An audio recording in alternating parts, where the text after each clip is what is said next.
2 Reis, capítulo 4. Abra sua Bíblia e vamos lá. Vamos lá. Certo dia, a mulher de um dos discípulos dos profetas foi falar a Eliseu: Teu servo, meu marido, morreu, e tu sabes que ele temia o Senhor. Mas agora vem um credor que está querendo levar meus 2 filhos como escravos. Eliseu perguntou-lhe: Como posso ajudá-la? Diga-me o que você tem em casa. E ela respondeu: Tua serva não tem nada, além de uma vasilha de azeite. Então disse Eliseu: Vá pedir emprestadas vasilhas a todos os vizinhos, mas peça muitas. Depois entre em casa com seus filhos e feche a porta. Derrame daquele azeite em cada vasilha e vá separando as que você for enchendo. Depois disso, ela foi embora, fechou-se em casa com seus filhos e começou a encher as vasilhas que eles lhes traziam. Quando todas as vasilhas estavam cheias, ela disse a um dos seus filhos: Traga-me mais uma. Mas ele respondeu: Já acabaram. Então o azeite parou de correr. Ela foi e contou tudo ao homem de Deus, que lhe disse: Vá, venda o azeite, pague suas dívidas, e você e seus filhos ainda poderão viver do que sobrar. Lembrando agora, então, nós estamos falando do ministério de Eliseu, né, que sucedeu o ministério do profeta Elias. Exatamente. E agora fala de uma mulher que era casada com um dos discípulos dele, que faleceu, deixou ela com 2 filhos, pastor, para criar, com dívida, que é o pior. E aqui ela Mas ele temia o Senhor. Ele temia o Senhor. Temia o que Senhor. Significa que o homem de Deus também às vezes tem dívida. Né? Que horror isso. Mas é a transliteração do texto. Então, a gente vê o quê? Gente, que agora essa mulher, ela precisa de ajuda. Por quê? Os seus 2 filhos estão sendo levados como escravos. Porque naquela época era assim, né? Você sabe o que eu lembrei? Lá, as nossas crianças do Paquistão é assim também. Né? As nossas crianças, nós temos 22 crianças adotadas, queridos, e elas são justamente o que? Elas são levadas como escravo para pagar a conta dos pais. Ficam trabalhando. Então, criança pequenininha, né? 4, 5, 6, 7, 8 anos, tá? Então, é exatamente o que acontecia aqui, tá? Eliseu pergunta para aquela mulher: como é que eu posso ajudar você? Pergunta o que ela tinha em casa, ela fala: só tem um pouquinho de azeite. Ele pede para que ela vá pedir emprestada vasilhas, né, dos vizinhos, tá? E pede para ela começar a derramar esse azeite nas vasilhas. Uma vez que ela o faz, o azeite ele começa a se multiplicar. Então aqui nós temos o quê? Nós temos assim, o que é importante nós entendemos? O que significam essas vasilhas, por exemplo? Vai pegar a vasilha. Será que é só recipiente? Ele queria que só, literalmente, pegue o recipiente. Também. Mas essas vasilhas, pastor, também demonstram o quê? O tamanho da fé. Porque observe que enquanto havia vasilha, né, o azeite multiplicava. O milagre, ele existe na minha vida e na sua vida, mas ele é movido pela fé. Pergunta: se ela não tivesse ido importunar vizinho nenhum, pegou vasilha nenhuma, ou seja, se ela não tivesse fé nenhuma, teria acontecido o milagre da multiplicação? Não. Não teria acontecido o milagre. Entendeu? Ou seja, porque a fé desta mulher, a obediência à palavra do profeta, e aqui eu ressalto, você vai ver o texto todo, grava isso. A importância de ouvir a palavra do profeta, a palavra de Deus, a palavra daquele que está representando ali, né, o Senhor. Então, faz com que ela possa, então, colher um milagre na vida dela, pagar a conta do marido, tá? Sobrar, sustentar, né? os filhos. Sustentar os filhos. E ainda sobrar. E viver do que sobrar. E é interessante que o milagre é feito com aquilo que ela tem, né? Porque ele pergunta assim: o que você tem em casa? Então eu pergunto para você: o que você tem? E interessante que ela diz assim: eu não tenho nada além de um pouco de azeite. Então ela já falou assim: eu não tenho nada.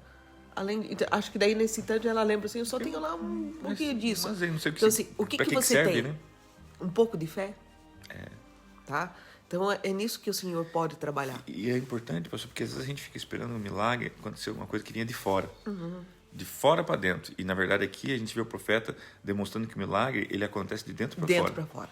Né? É a história lá da multiplicação do pães. O que tem aí? Tem um menino com 5 pães. 5 pães e 2 peixes. O que é? Não é nada. Mas é a partir daí. Exatamente. Talvez aquilo que você tem hoje, você diz: puxa, não é nada que eu tenho. Tipo assim, não tenho nada que me pegar. Tipo assim, tá tudo por uma fagulha pronto a desmoronar. Né? Porque um pouco de azeite ia se acabar. Na verdade, esse quase nada, né? Porque ela tinha nas mãos, né, de Deus, ou segundo a voz do palavra profeta, profética, ele adquire corpo, tá? Isso. Então, né, primeira lição, tá? Tenha muitas vasilhas, tenha fé. Isso. Né? Deus vai trabalhar com aquilo que você ouça tem. A voz do profeta. Deus não, outra lição bacana: Deus não quer que você tenha dívida, Ele quer que você pague suas dívidas. Exatamente. E Ele vai te ajudar nisso, se você tiver fé. Sim. Né? E assim vai, vamos lá. Prosseguindo, queridos. Certo dia, Eliseu foi a Sunem, onde uma mulher rica insistiu que ele fosse tomar uma refeição em sua casa. Depois disso, sempre que passava por ali, ele parava para uma refeição.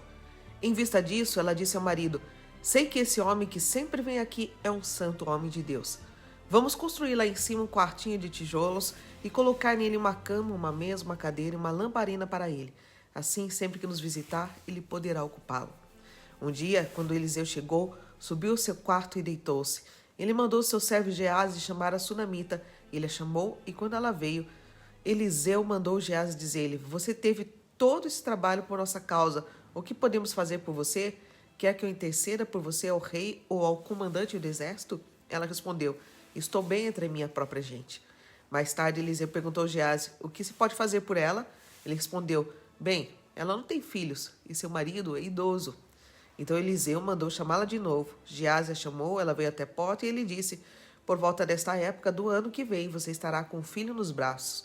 Ela contestou: não, meu senhor, não iludas a tua serva, homem de Deus. Mas como Eliseu lhe dissera, a mulher engravidou e no ano seguinte, por volta daquela mesma época, deu à luz um filho. O menino cresceu e certo dia foi encontrar-se com seu pai que estava com os ceifeiros. De repente ele começou a chamar o pai gritando: ai minha cabeça, ai minha cabeça. O pai disse a um servo: leve-o para a mãe dele. O servo pegou e levou a mãe. O menino ficou no colo dela até o meio-dia e morreu. Ela subiu ao quarto do homem de Deus, deitou o menino na cama, saiu e fechou a porta. Ela chamou o marido e disse: preciso de um servo e de uma jumenta para ir falar com o homem de Deus. Vou e volto logo. Ele perguntou: mas por que hoje? Não é lua nova nem sábado. Ela respondeu: não se preocupe. Ela mandou selar a jumenta e disse ao servo: vamos rápido, só pare quando eu mandar. Assim ela partiu para encontrar-se com o homem de Deus no Monte Carmelo. Quando ele a viu à distância, disse a seu servo Geazi: olha, essa sunamita. Corra ao seu encontro e pergunte a ela: está tudo bem com você? Tudo bem com seu marido e com seu filho? Ela respondeu Geazi: está tudo bem. Ao encontrar o homem de Deus no monte, ela se abraçou aos seus pés. Geazi veio para afastá-la, mas o homem de Deus lhe disse: deixe em paz.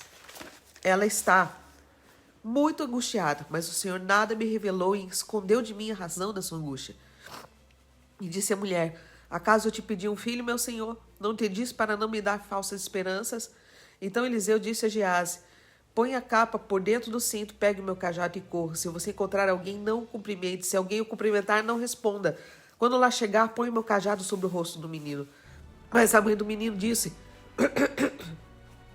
juro pelo nome do Senhor e por tua vida que se ficares não irei. Então ele foi com ela. Geazi chegou primeiro e pôs o cajado sobre o rosto do menino, mas ele não falou nem reagiu. Então Geazi voltou para encontrar-se com Eliseu e lhe disse: o menino não voltou assim. Quando Eliseu chegou à casa, já estava o menino morto, estendido na cama. Ele entrou, fechou a porta e orou ao Senhor. Depois deitou-se sobre o menino, boca a boca, olhos com os olhos, mão com as mãos. Enquanto se debruçava sobre ele, o corpo do menino ia se aquecendo. Eliseu levantou-se e começou a andar pelo quarto. Depois subiu na cama e debruçou-se mais uma vez sobre ele. O menino espirrou 7 vezes e abriu os olhos. Eliseu chamou Geazi e o mandou chamar a sunamita, e ele obedeceu. Quando ela chegou, Eliseu disse: pegue o seu filho. Ela entrou, prostrou-se a seus pés, curvando-se até o chão, então pegou o filho e saiu. Linda história, né, gente? Linda história, um milagre tremendo. E eu quero chamar a sua atenção, né? O seguinte, pastor. Na história, no episódio que a gente leu logo acima... Era alguém endividado. Era alguém viúva. Endividado. Seus filhos, né, sendo levados como escravos, né, e pobre.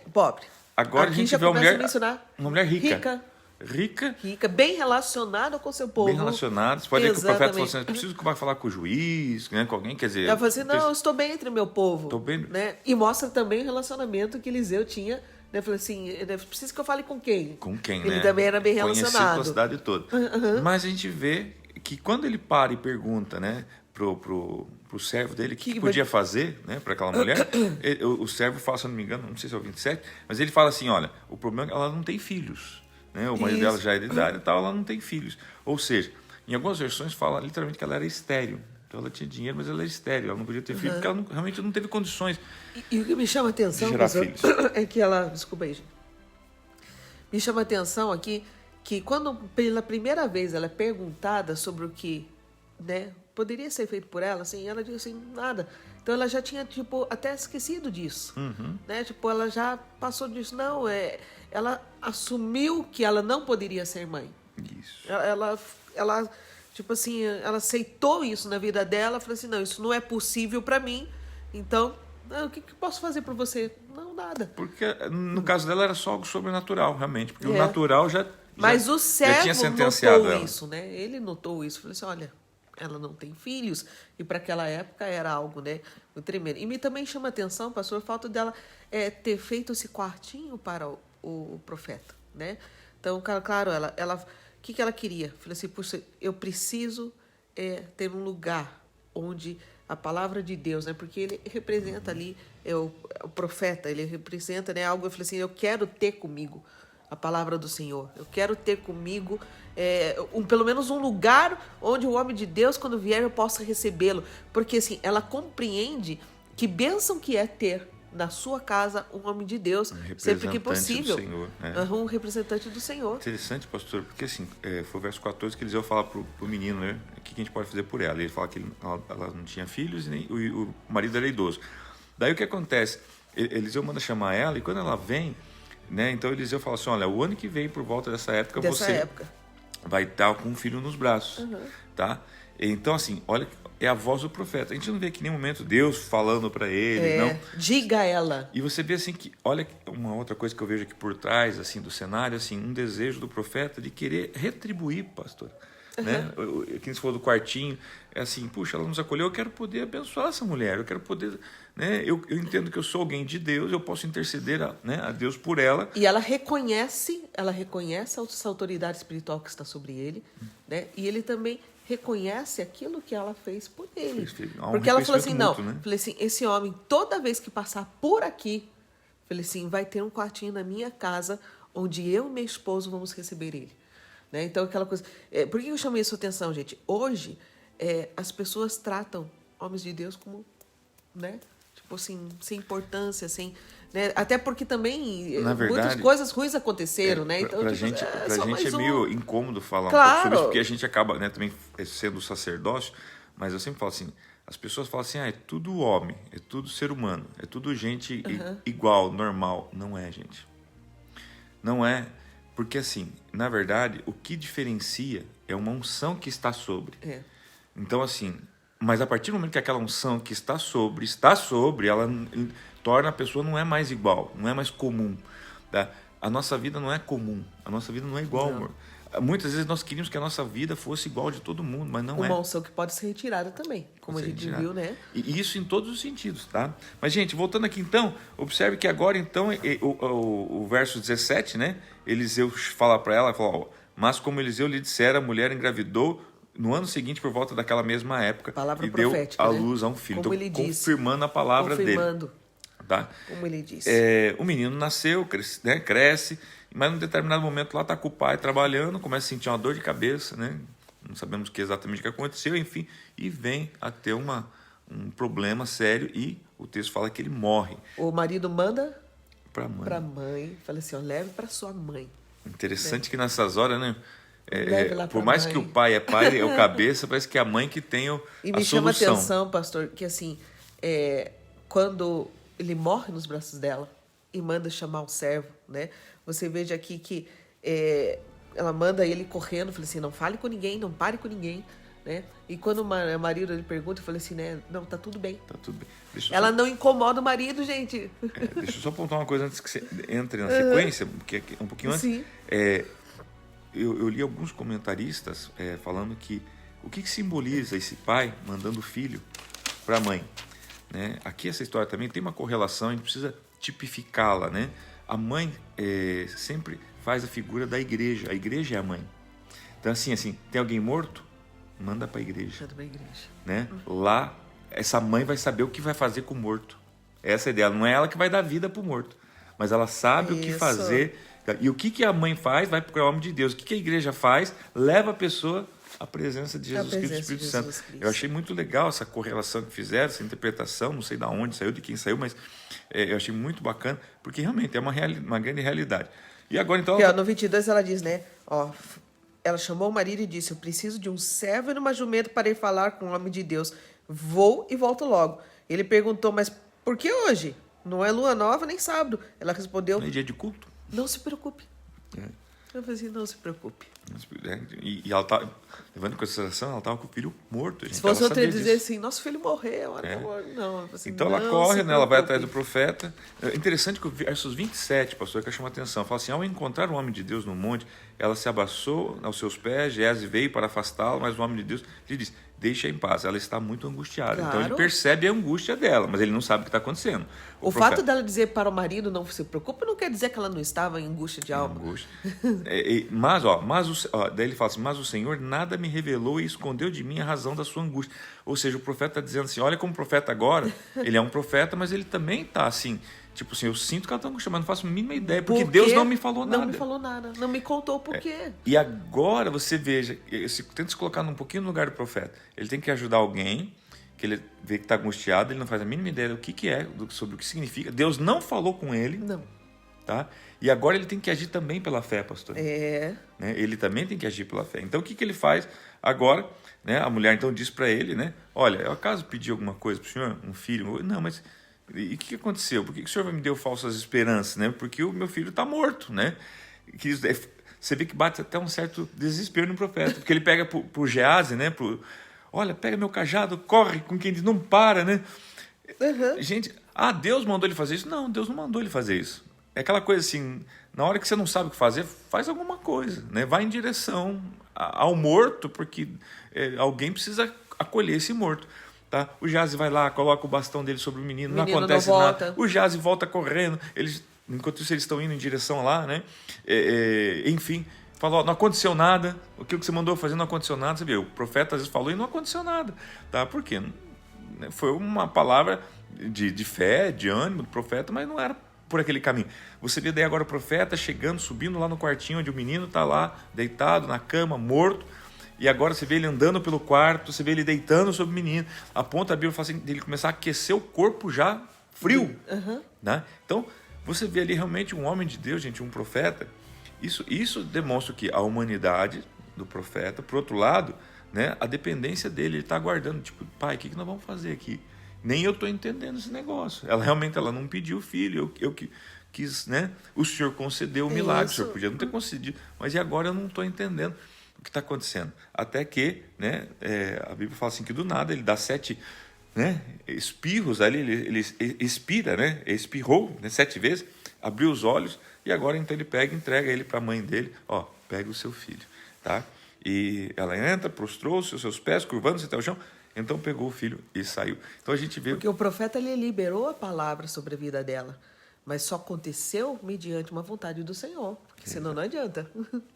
Né? A gente toma nesse texto persistência de ambas as partes, tanto do profeta quanto da mulher, né? Que Deus é um Deus de milagres, sim. Ele trabalha onde há esterilidade, onde há morte, trazendo o que? Vida. Porque tanto nela ele trouxe vida, porque ela era estéril, como depois o menino morto ele traz vida, porque o menino tinha morrido e agora ressuscita. Tá? Então, Deus é o Deus de ressurreição, né? Ele é poderoso. Então, agora nós vamos ver mais dois milagres. Mais dois. Mas, isso. Vamos ver aqui do verso 38 ao 41, esse milagre aqui que interessante. Veja lá. Depois Eliseu voltou a Gilgal. Nesse tempo, a fome assolava a região. Quando os discípulos dos profetas estavam reunidos com ele, ordenou ao seu servo, põe o caldeirão no fogo e faça um ensopado para estes homens. Um deles foi ao campo apanhar legumes e encontrou uma trepadeira. Apanhou alguns de seus frutos e encheu deles o seu manto. Quando voltou, cortou-os em pedaços e colocou-os no caldeirão do ensopado, embora ninguém soubesse o que era. O ensopado foi servido aos homens, mas logo que o provaram, gritaram, homem de Deus, há morte na panela, e não puderam mais tomá-lo. Então Eliseu pediu um pouco de farinha, colocou no caldeirão e disse, sirvam a todos. E já não havia mais perigo no caldeirão. O que a gente vê nessa história aqui? Primeiro, né, inicia dizendo que era um tempo de fome, tá? Que assolava toda a região.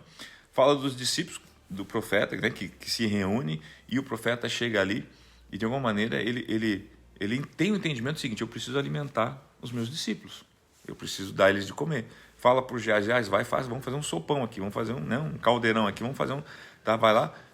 Você vê que não tem o que fazer, que uma pessoa sai para colher legumes, e nessa acaba catando um troço lá que eles não sabiam, acho que nem estava pegando, que tipo de legume era aquilo, e acaba que pegou um veneno e põe na panela junto.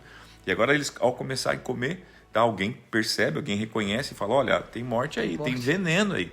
tá? E aqui a gente vê um ato estranho, por quê? A gente vê o profeta agora pegando um pouco de farinha, ele pediu um pouco de farinha, coloca no caldeirão, tá? Serviu a todos, tá? Entre aspas, serviu a todos, ou seja, porque existia um objetivo que era o quê? Que ninguém tivesse fome. Exatamente. Haver provisão, haver alimento, e mesmo em meio à escassez, tá? E todos comem e ninguém morreu disso. E aqui eu gostei também de algo que eu li, estudei, pastor, porque assim, puxa, só um milagre, mas tudo tem um significado. O que representa para nós essa farinha? Por que ele pediu farinha? Por que ele não pediu, sei lá, sal? Por que ele não pediu areia? Por que ele não pediu água? Né? Por que ele não falou assim, não, para todo mundo de comer? Ele pega farinha. A farinha, né, ela é a matéria-prima do pão. Tá? O pão, ele significa o quê? Hoje tem Santa Ceia, né? O corpo de Cristo significa o pão da vida. Ou seja, aonde há morte, tá? A panela que significa, veja bem, nós estamos falando dos discípulos. A panela significa assim, as doutrinações, as filosofias deste mundo. Então imagina nós estamos dentro de um caldeirão chamado planeta Terra, onde tem muitas filosofias, ideologias, muita morte religiões, na panela. Muita morte na panela. Muita morte o que sara essa panela? Você não tem como trocar a panela, deixar de tomar essa sopa, você precisa dela para sobreviver. O que vai trazer saúde para essa panela? A farinha, que é o pão da vida, que é Cristo. Ou seja, tá entendendo, gente? Por isso que a gente come todo dia um pouquinho de farinha. Na verdade, isso aqui, gente, essa palavra que nós estamos... um pouquinho de farinha. Estamos colocando farinha na nossa panela, gente. Se tiver morte... não haja morte na panela. Se tiver morte nessa panela, ninguém vai morrer, porque teve um pouquinho de farinha. Olha que coisa especial, gente. Massa, né? Eu achei muito legal Bora isso. jogar farinha na sua panela aí. Gente, né? Às vezes você nem entende por que está jogando farinha. Não, para que não haja morte. E para que todos sejam saciados, né? Gente, tem devocional que a gente faz que nem a gente gosta muito, né? É uma história assim, às vezes meio difícil, né? Às vezes genealogia, mas algumas as coisas, farinhas que são lançadas fala. na panela. Às vezes o efeito dessa farinha não é diretamente na sua mente, mas é na panela. É para neutralizar o veneno da panela. É verdade. Tá? Então, pega aí. E agora o último milagre que nós vamos ver, fala sobre também um milagre de pães. Veja só. Olha só. Veio um homem de Baal Salisa, trazendo ao homem de Deus 20 pães de cevada, feitos dos primeiros grãos da colheita, e também algumas espigas verdes. Então Eliseu ordenou ao seu servo, sirva a todos. O auxiliar de Eliseu perguntou, como poderei servir isso a 100 homens? Eliseu, porém, respondeu, sirva a todos, pois assim diz o Senhor, eles comerão e ainda sobrará. Então ele serviu a todos e conforme a palavra do Senhor, eles comeram e ainda sobrou. Veja como isso aqui parece que é a mesma cena da multiplicação dos pães, só que, né, através do profeta agora, Eliseu. 100 homens com fome, pastor, 20 pãozinhos. Vinha um homem com 20 pãozinhos, né, e um pouco de espinho. Quer dizer, não dá para 100 homens, tá? Mas, de novo, a palavra do profeta. De novo, Deus agindo. De novo, a gente vê como Deus tem interesse em alimentar o seu povo. Sim. Que ninguém pereça, que ninguém, né, fique com fome, que ninguém fique longe do pão, da vida, né, do alimento. Tá? Gente, isso aqui é fantástico. E houve a multiplicação, todo mundo comeu, e ainda sobrará a palavra do profeta. Interessante que aqui diz, né? Eliseu respondeu, sirva a todos, pois assim do Senhor, eles comerão, e ainda sobrará. E mediante, então, conforme a palavra do Senhor, eles comeram e sobrou. É a palavra do Senhor através da boca do profeta, né? Queridos, então a gente, recapitulando, a gente vê lá uma mulher pobre, viúva, os filhos sendo levados para escravo, né? Deus realizando um milagre através da fé dessa mulher, ela conseguiu pagar as contas, sobrou um dinheirinho, tá? Porque ela colocou a fé dela em prática, né? E o milagre aconteceu. A outra rica, com o esposo, aparentemente tudo bem, mas sem bem filhos. com a sociedade, mas sem filhos, que seriam os seus frutos, não ia deixar um legado, um herdeiro, tá? Faz um quartinho para o profeta. Todo operar de Deus ali, né? Ela não se desespera na hora da morte, ela entendia que existia alguém que era acima da morte. Isso. E ela vai buscar essa solução, esse milagre, e conquista, né?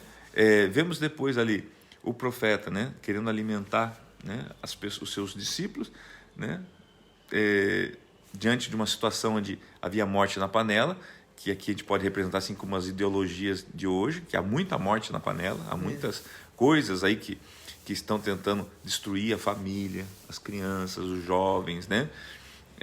Enfim, ontem foi Dia dos Namorados, né? E a gente ficou horrorizado quando a gente viu um vídeo de um canal de televisão aí, do repórter, né? falando que não via hora de encontrar com o marido dele, né? É estranho isso, umas coisas meio estranhas, né? Então, enfim. Mas a gente vê o quê? Que a farinha, né? Ela vem e traz... Ela rompe com a morte da panela. Vemos agora, então, aqui, né? Encerrando o quê?